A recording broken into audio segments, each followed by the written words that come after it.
Brooklyn, a New York City councilman is calling for a law that will make it illegal for cops to have sex while on duty.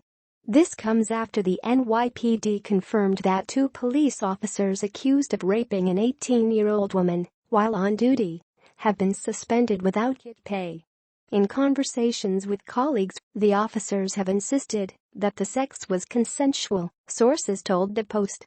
There is no such thing as consensual sex when someone is in police custody that is rape, Councilman Mark Treyger said. Councilman Treyger is drafting legislation that would make it a crime for a police officer to have sex with a suspect taken into custody.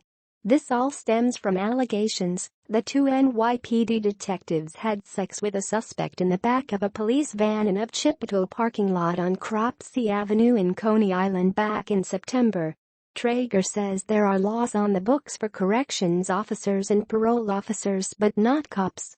The law right now says corrections officers cannot have sex with inmates, parole officers cannot have sex with parolees. There is nothing a glaring omission for police officers and people in their custody.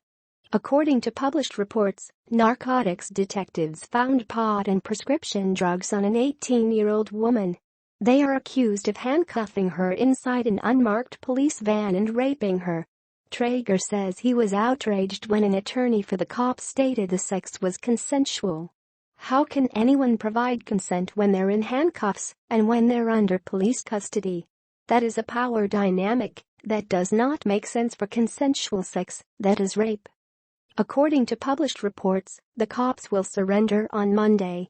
Michael David, attorney for the victim, released this statement. This validates what my client had always said, that she was kidnapped, handcuffed, and brutally raped, and then thrown onto the street by 2 on-duty officers.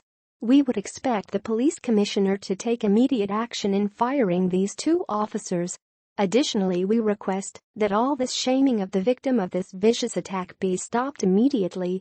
We look forward to the conviction of these 2 individuals.